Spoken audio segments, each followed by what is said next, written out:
एक बूढ़े पिता की कहानी जो आपको सोचने पर मजबूर कर देगी। राम गोपाल शहर में नौकरी करता था और अपनी पत्नी के साथ वहीं रहता था। एक दिन उसके पिताजी भी उसके पास पहुंच गए। पहले तो राम गोपाल और उसकी पत्नी बहुत ही खुश हुए, लेकिन जब उनको मालूम पड़ा कि पिता अब यहीं रहेंगे तो उनको बहुत ही चिंता होने लगी। उनके पास एक रूम और किचन के साथ बरामदा था। रात को सब लोग डिनर बरामदे में ही करते थे।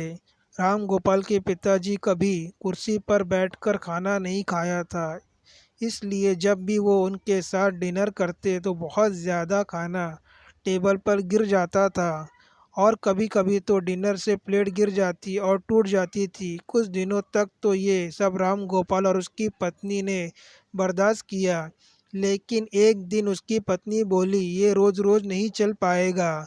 राम गोपाल और उसकी पत्नी ने अपने पिताजी के लिए लोहे की एक थाली बनवा दिया और उनको अब अलग किचन में ही बैठाकर खाना खिलाते थे और जब मन करता कुछ भी बोल देते थे।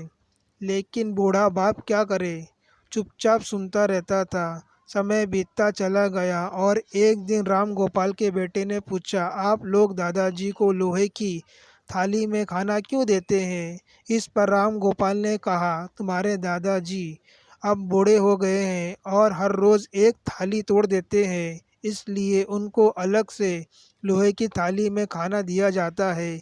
इसके बाद राम गोपाल के बेटे ने जवाब दिया कि जब आप दोनों लोग बूढ़े हो जाएंगे तो मैं आप लोगों के लिए इससे भी अच्छी लोहे की थाली बनवाऊंगा। यह सुनकर राम गोपाल और उसकी पत्नी को बहुत अफसोस हुआ।